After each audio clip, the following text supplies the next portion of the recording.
Знаете ли, че има малки, често пренебрегвани навици, които могат да накарат една жена да мисли за вас отново и отново, дори когато не смятате, че са нещо специално?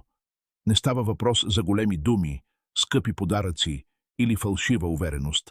Всичко е въпрос на детайли. Чрез тези прости неща расте истинското привличане и започва да се формира истинска емоционална връзка. Нещо, което не може да бъде фалшифицирано. Ами ако ви кажа, че тези прости жестове могат значително да променят връзката ви? Повечето мъже пренебрегват тези неща, без да осъзнават колко мощно може да бъде тяхното въздействие.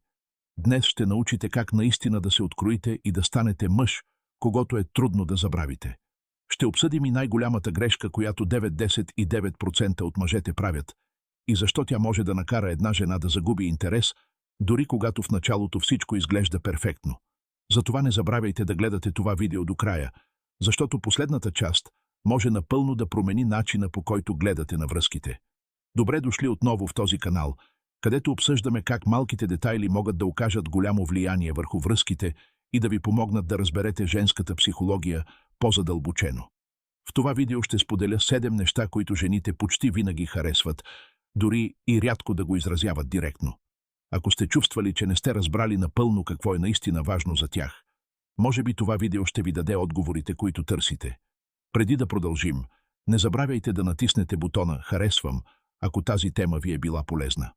Вашата подкрепа наистина помага на канала да расте. Също така оставете единица в секцията за коментари, ако се интересувате от тази тема, или 0, ако не се интересувате. Вашето мнение е важно. И разбира се, не забравяйте да се абонирате и да активирате камбанката за известия, за да не пропускате бъдещи видеа. Нека започнем с един от най-пренебрегваните жестове, който обаче може да има огромно въздействие – грижовното докосване. За много жени физическият контакт не е само за тялото, а по-скоро за емоционалната връзка. Нежен масаж на раменете, врата или гърба може да помогне за облегчаване на напрежението след дълъг ден и да създаде по-дълбоко чувство за близост. Най-важното е да го правите спокойно и без бързане, не само заради формалност.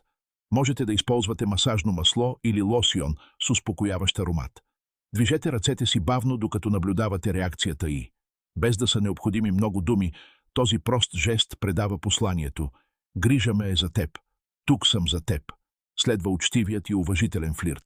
Много мъже избягват флирта от страх да не изглеждат прекалено агресивни или притеснени, че ще бъдат отхвърлени. Повечето жени обаче ценят нежния, естествен и уважителен подход.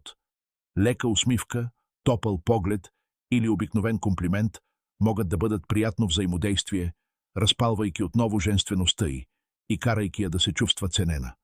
Флиртът не трябва да спира, след като започне една връзка.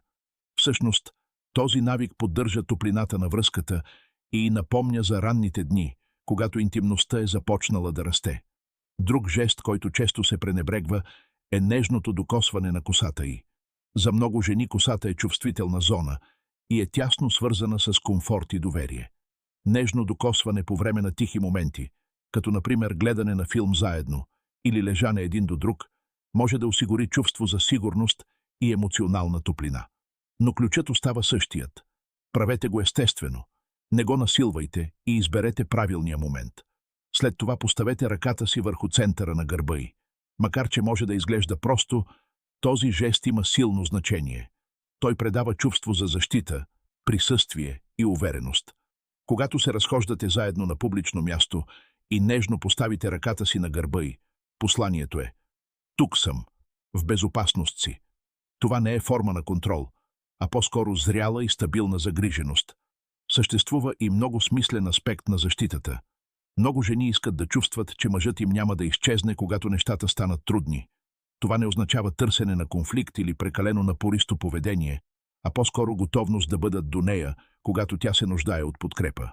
Понякога само една малка, твърда стъпка или успокояваща дума е достатъчна, за да я накара да се почувства, че не е сама.